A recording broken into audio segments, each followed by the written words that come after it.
ಆಲೋಚನೆ ಮಾಡಿ. ಎಲ್ಲ ಬೇಕು ಅಂತ ಕೇಳಿದ್ದು ಯಾವಾಗ? ಅಮ್ಮ ಇದ್ದಾಗ ಮಾತ್ರ.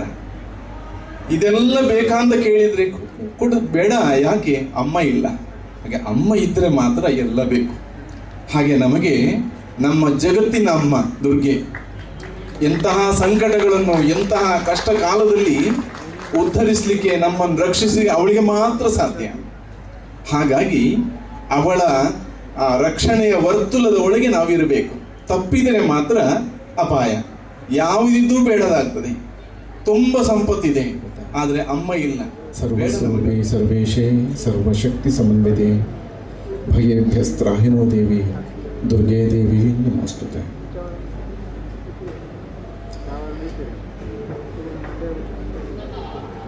ಕಂಬಾರಿನ ಈ ಪುಣ್ಯ ಪ್ರದೇಶದಲ್ಲಿ ಬಹಳ ವೈಭವದಿಂದ ಅಮ್ಮನ ಸೇವೆಯನ್ನು ನೀವೆಲ್ಲರೂ ಸೇರಿಕೊಂಡು ಮಾಡ್ತಾ ಇದ್ದೀರಿ. ಎಲ್ಲರ ಬದುಕು ಧನ್ಯವಾಗಿದೆ ಅಂತ ಹೇಳ್ತಾರೆ.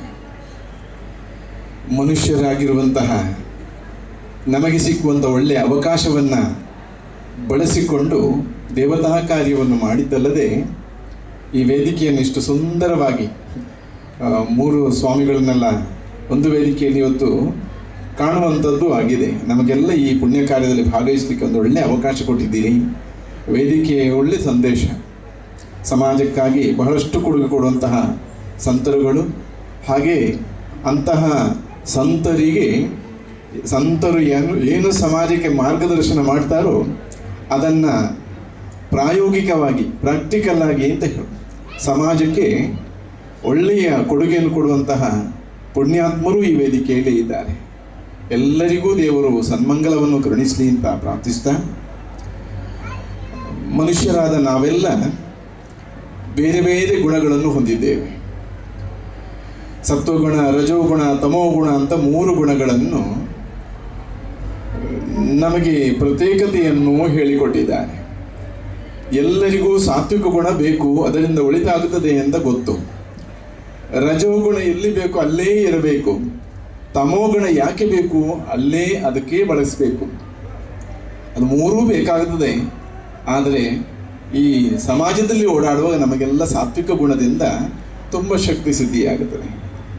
ಅಂತಹ ಸತ್ವಗುಣಕ್ಕೂ, ರಜೋಗುಣಕ್ಕೂ, ತಮೋಗುಣಕ್ಕೂ ಆಧಿಪತ್ಯವನ್ನು ವಹಿಸಿ ಒಳ್ಳೆಯ ಸದ್ಬುದ್ಧಿಯನ್ನು ಕೊಡುವವಳು ಅಮ್ಮ. ಅಮ್ಮ ಇದ್ದರೆ ನಮಗೆಲ್ಲ ಬೇಕು. ಅಮ್ಮ ಇಲ್ಲ ಅಂದರೆ ಯಾವುದಿದ್ದು ಪ್ರಯೋಜನ ಇಲ್ಲ. ಒಂದು ಸಣ್ಣ ಉದಾಹರಣೆ ಹೇಳ್ತೇವೆ. ಒಂದು ತಾಯಿ ತನ್ನ ಮುದ್ದು ಮಗುವನ್ನು ಕೈ ಹಿಡ್ಕೊಂಡು ಸಂತೆಗೆ ಕರ್ಕೊಂಡು ಹೋಗ್ತಾನೆ. ಸಂತೆ ಅಂದರೆ ಅಲ್ಲಿ ಏನೆಲ್ಲ ಇರುತ್ತದೆ? ಮಗು ಏನು ಕಂಡ್ರು ಅದು ಬೇಕು, ಇದು ಬೇಕು ಅಂತ ಕೇಳ್ತಾ ಇರ್ತದೆ. ಐಸ್ ಕ್ರೀಮಿನ ಅಂಗಡಿ ಕಂಡ್ರೆ ಸಾಕು, ಅಮ್ಮ ನನಗೆ ಐಸ್ ಕ್ರೀಮ್ ಬೇಕು ಅಂತ ಹೇಳ್ತಾರೆ. ಮಗು ಅದು ಬೇಡ, ಹೊಟ್ಟೆ ನೋವಾಗ್ತದೆ, ಬೇಡ ಅಂದರೆ ಬೇಕೇ ಬೇಕು ಅಂತ ಹಠ ಮಾಡಿ ಅಮ್ಮ ಏನೇನೋ ಉಪಾಯ ಮಾಡಿ ಸ್ವಲ್ಪ ಮುಂದೆ ಕೊಂಡೋದ್ರೆ, ಅಮ್ಮ ನನಗೆ ಅಲ್ಲಿ ತೊಟ್ಟಿಲ್ ತಿರುಗ್ತಾ ಅವ್ನು ನನಗೆ ಅದ್ರಲ್ಲಿ ಕೂತ್ಕೊಳ್ಬೇಕು ಅಂತ. ಮಗು ಅದು ಬೇಡ ಅಂತ ಹೇಳಿ ಮುಂದೆ ಹೋದರೆ ಕಲ್ಲು ಸಕ್ಕರೆ ಮಿಠಾಯಿ ಅಂಗಡಿ ಅದು ಬೇಕು, ಹಲ್ವ ಕಂಡ್ರೆ ಅದು ಬೇಕು, ಕಂಡ ಆಟಿಕೆಗಳೆಲ್ಲ ಬೇಕು ಬೇಕು ಬೇಕು ಅಂತ ಹಠ ಮಾಡ್ತಾರೆ. ಮಗುವಿನ ಹಠ ಹೆಚ್ಚಾಯಿತು. ಅಮ್ಮನ ಕೈಯಿಂದ ಕೊಸರಾಡಿ ತಪ್ಪಿಸ್ಕೊಳ್ತದೆ. ಅಮ್ಮ ಬಹಳ ತಾಳ್ಮೆಯಿಂದ ಬಾ ಮಗು ಏನು ಬೇಕು ಅದನ್ನು ಮಾತ್ರ ಅಲ್ವೇ ಅಮ್ಮ ಕೊಡೋದು. ಮಗು ಕೇಳಿದ್ದನ್ನೆಲ್ಲ ಕೊಟ್ಟರೆ ಏನಾಗುತ್ತದೆ? ಇವತ್ತೆಲ್ಲ ನಾವು ದಾರಿ ತಪ್ಪಿದ್ದು ಅಲ್ಲಿ ಕೇಳಿದ್ದನ್ನೆಲ್ಲ ಕೊಟ್ಟು ಕಳ್ಕೊಳ್ತಾ ಇದ್ದೇವೆ. ಅಮ್ಮ ಮಗುವಿಗೆ ಏನು ಬೇಕು ಅದನ್ನು ಮಾತ್ರ ಕೊಡಬೇಕು. ಈ ಅಮ್ಮ ಹಾಗೆ ಮಾಡ್ತದೆ. ಮಗುವನ್ನು ಉಪಾಯದಿಂದ ಸರಿಪಡಿಸಿಕೊಂಡು ಮುಂದೆ ಹೋದರೆ ಮಗುವಿನ ಹಠ ನೂಕಲು ಸಂತೆಯ ಮಧ್ಯೆ ಅಮ್ಮ ಬೇರೆ ಮಗು ಬೇರೆ ಆಯಿತು. ಅಮ್ಮ ಒಂದು ಕಡೆ ಮಗುವನ್ನು ಹುಡುಕಿ ಹೋಗ್ತಾ ಇದ್ದಾರೆ, ಸಂಕಟ ಪಡ್ತಾ ಇದ್ದಾರೆ, ತನ್ನ ಮಗು ಎಲ್ಲಿ ಹೋಯ್ತು ಅಂತ. ಕೈ ತಪ್ಪಿತ್ತಲ್ಲ. ಮಗು ಸಣ್ಣ ಮಗು ಜೋರಾಗಿ ಅಳ್ತದೆ. ಇಲ್ಲೆಲ್ಲ ನೀವೆಲ್ಲ ಸೇವೆ ಮಾಡೋದು ಪುಣ್ಯಾತ್ಮರು, ಕಾರ್ಯಕರ್ತರು, ಒಳ್ಳೆಯ ಜವಾಬ್ದಾರಿಯಿಂದ ಅಲ್ಲಿ ಕೆಲಸ ಮಾಡುವವರೆಲ್ಲ ಮಗುವಿನ ಅಳುವನ್ನು ಕಂಡು ಮಗುವನ್ನು ಕೈ ಹಿಡಿದು, ಏನು ಮಗು ಅಂತ ಹೇಳಿದ್ರೆ ಮಗು ಏನೂ ಮಾತಾಡೋದಿಲ್ಲ, ಒಂದೇ ಸಮಯ ಅಳ್ತಾ ಉಂಟು. ಯಾರು ಏನು ಎಲ್ಲಿಂದ ಬಂದೆಂದು ಕೇಳುವುದಿಲ್ಲ. ಮಗು ಯಾರ್ದು ಅಂತ ಗೊತ್ತು ಮಾಡಬೇಕಲ್ಲ. ಹಾಗಾಗಿ ಅಲ್ಲಿನ ಕಾರ್ಯಕರ್ತರು, ಸಂಘಟಕರು ಏನು ಮಾಡ್ತಾರೆ ಅಂದರೆ, ಸಂತೆಗೆ ತೋರಿಸಿ, ಮಗು ಐಸ್ ಕ್ರೀಮ್ ಕೊಡ್ತೇನೆ, ನೀನು ಅಳಬೇಡ ಅಂದ. ನನಗೆ ಬೇಡ ಅಂತ. ಅಮ್ಮ ಬೇಕು ಅಂತ ಕೇಳ್ತಾನೆ. ಮಗು ಐಸ್ ಕ್ರೀಮ್ ತಗೊಳ್ಳೋದಿಲ್ಲ. ಅಲ್ಲಿ ತೊಟ್ಟಿಲುಂಟು, ಬಾ ಅದರಲ್ಲಿ ತಿರುಗಾಡು ಅಂದ್ರೆ ಅದು ಬೇಡ. ಆ ಕಲ್ಲು ಸಕ್ಕರೆಯ ಮಿಠಾಯಿ ಇದೆ, ತಗೋ, ಅದು ಬೇಡ.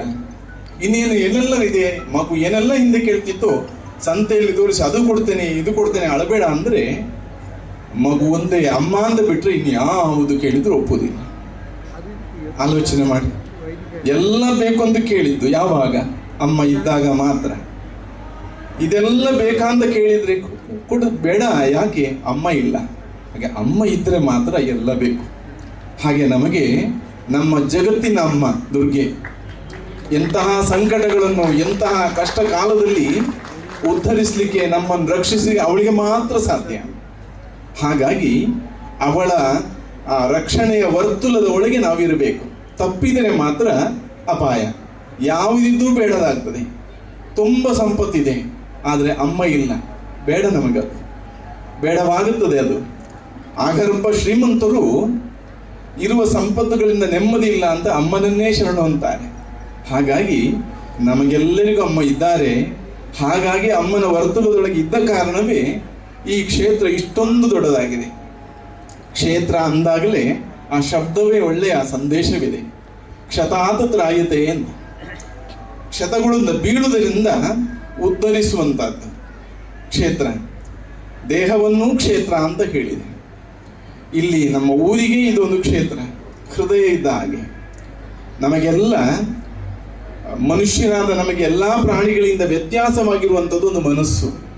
ಪ್ರಾಣಿಗಳಲ್ಲಿ ಕೆಟ್ಟ ಮನಸ್ಸು ಅಂತ ಇಲ್ಲ, ಅದರದ್ದೇ ಆದ ಗುಣ ಇದೆ, ಅದು ಇನ್ನೊಂದು ಗುಣವನ್ನು ತೋರಿಸುವುದಿಲ್ಲ.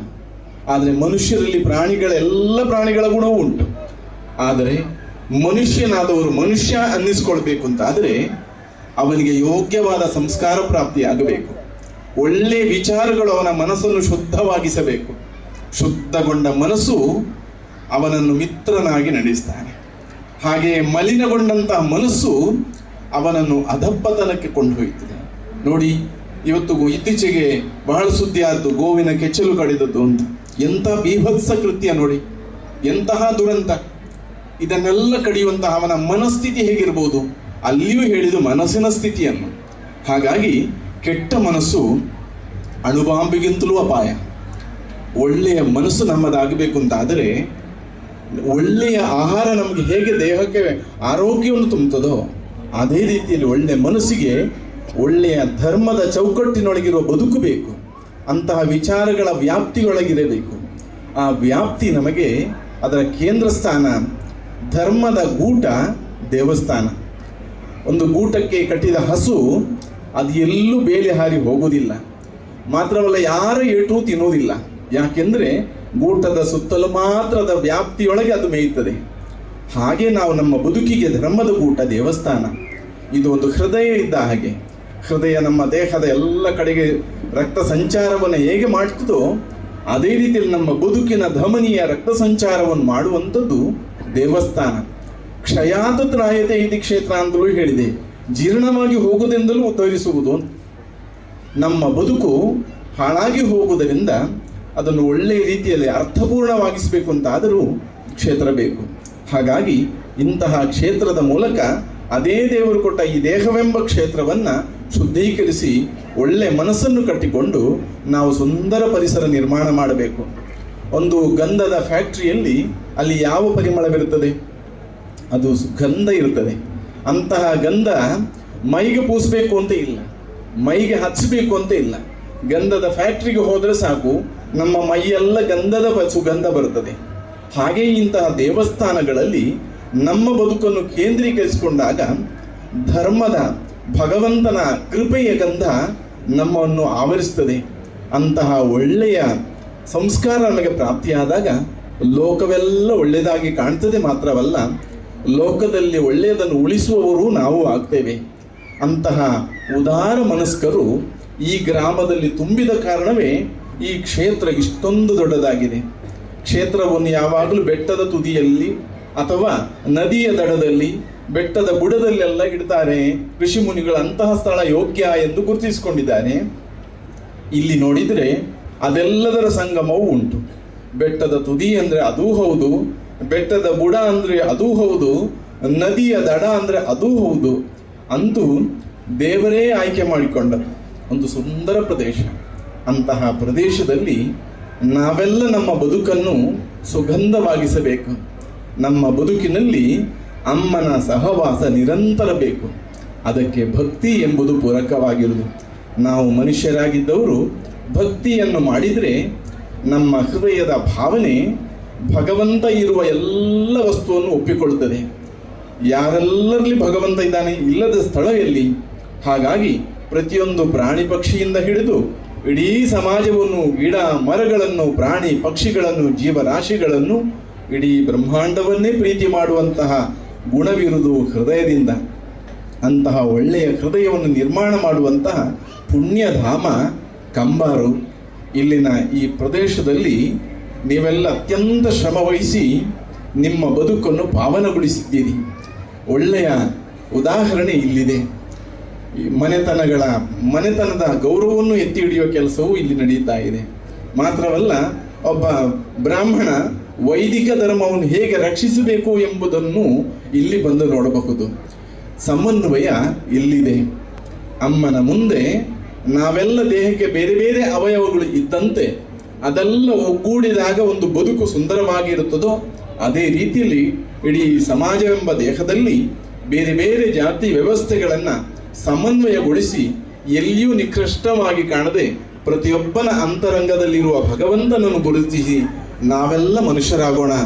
ಮನುಷ್ಯತ್ವದಿಂದ ಮಾಧವತ್ವದ ಆ ಮಹತ್ವವನ್ನು ಅರ್ಥ ಮಾಡಿಕೊಂಡು ನಮ್ಮ ಬದುಕನ್ನು ಉಜ್ಜೀವನಗೊಳಿಸೋಣ. 3,500 ವರ್ಷಗಳ ಇತಿಹಾಸ ಉಂಟು ಅಂತ ಈ ಕ್ಷೇತ್ರಕ್ಕೆ ನಮ್ಮ ಬಹಳ ಹಿರಿಯರು, ಇಲ್ಲಿ ಪುರೋಹಿತರಾಗಿದ್ದವರು ಅಡಿಗಳವರು ದೊಡ್ಡ ತ್ಯಾಗ ಅವರದ್ದು ಉಂಟು. 92 ವರ್ಷ ಪ್ರಾಯದ ವಯೋವೃದ್ಧರು ಇಂತಹ ಕ್ಷೇತ್ರಗಳು ಈ ಹಂತದವರೆಗೆ ಉಳಿಬೇಕಾದರೆ ಅವರು ಹಾಗೆ ಈ ಊರಿನ ಮನೆತನದವರು, ನಮ್ಮ ಇವರ ಕುಂಜಣ್ಣವರ ಬಗ್ಗೆ ಹೇಳಿದ್ರು, ಕೋಲಾರ ಮನೆತನದವರ ಬಗ್ಗೆ. ಈ ಊರಿನ ಮನೆತನಗಳು, ಮನೆ ಮನಸ್ಸು ಎಲ್ಲವೂ ಅತ್ಯಂತ ಶುಭ್ರವಾಗಿದೆ. ಎಲ್ಲರೂ ಒಗ್ಗೂಡಿಕೊಂಡು ದೇವತಾ ಕಾರ್ಯವನ್ನು ಮಾಡಿ ನಮ್ಮ ಬದುಕು ಎಂಬಂತಹ ಶಾಂತಿಯ ಸಂಪತ್ತನ್ನು ವೃದ್ಧಿ ಮಾಡಿದ್ದೀರಿ. ಮುಂದಿನ ದಿನಗಳು ದೇವತಾ ಕಾರ್ಯದಿಂದ ಇಲ್ಲಿ ಎಲ್ಲರ ಭಕ್ತಿ ಭಾವನೆಗೆ ಶಕ್ತಿ ಉಂಟಾಗುವಂತಾಗಲಿ. ಮಾತ್ರವಲ್ಲ, ಪ್ರತಿಯೊಬ್ಬರ ಮನಸ್ಸಿನ ಇಚ್ಛೆಯನ್ನು ಈಡೇರಿಸುವ ಜಗನ್ಮಾತೆ ಲೋಕಕ್ಕೆ ಅನುಗ್ರಹ ಮಾಡುತ್ತಾ ಲೋಕ ಶಾಂತಿಯಾಗಲಿ ಅಂತ ಪ್ರಾರ್ಥಿಸ್ತಾ, ವೇದಿಕೆಯಲ್ಲಿ ಒಳ್ಳೆಯ ಮುಖಗಳು ನಮ್ಮ ಮಹಾಬಲೇಶ್ವರ ಭಟ್ರು ಹಾಗೆ ನಮ್ಮ KD ಶೆಟ್ಟರು ಅವರನ್ನೆಲ್ಲ ನೋಡಿದ್ರೆ ನಮ್ಗೆ ಗೊತ್ತಾಗ್ತದೆ. ಇಲ್ಲಿ ನಮ್ಮ KK ಶೆಟ್ಟರು ಇದೆ, ನಮ್ಮ ಕುಂಜಣ್ಣ ಶೆಟ್ಟರು ಇದ್ದಾರೆ ಬೆಂಗಳೂರಿನವರು. ಇವರೆಲ್ಲ ಸಮಾಜದಲ್ಲಿ ಧಾರ್ಮಿಕತೆಯನ್ನು ಜೀವಂತವಾಗಿಡಲು ಮಾತ್ರವಲ್ಲ, ಸಮಾಜದ ಅದೆಷ್ಟೋ ಕುಟುಂಬಗಳನ್ನು ಬದುಕು ಕಟ್ಟುವಲ್ಲಿ ಬಹಳ ದೊಡ್ಡ ತಪಸ್ಸಿನಂತೆ ಅವರ ಬದುಕನ್ನು ಕಟ್ಟಿಕೊಂಡವರು. ಹಾಗೆ ನಮ್ಮ ಮಾಸ್ಟರ್ ಇದ್ದಾರೆ, ಈಗ ಒಳ್ಳೆ ಎಲ್ಲರೂ ನಗಿಸುವಂತಹ ಒಳ್ಳೆ ವಿಚಾರವನ್ನು ನಮ್ಮ ಶಂಕರಯ್ಯ ಮಾಸ್ಟರ್ ಹೇಳ್ತಾರೆ. ಅವರು ಇವತ್ತು ಮಾತನಾಡುವಾಗ ಅವರ ಸಾಕ್ಷಿ, ಅವರ ಗುರುಗಳೇ ಇರ್ತಾರೆ. ಹೀಗೆ ಒಳ್ಳೆಯ ಒಂದು ಸನ್ನಿವೇಶದಲ್ಲಿ ನಾವಿದ್ದೇವೆ. ದೇವರೆಲ್ಲರಿಗೂ ಸನ್ಮಂಗಲವನ್ನು ಉಂಟು ಮಾಡಲಿ ಅಂತ ಪ್ರಾರ್ಥಿಸ್ತಾ ಕೃಷ್ಣಾರ್ಪಣ ಮಸ್ತು.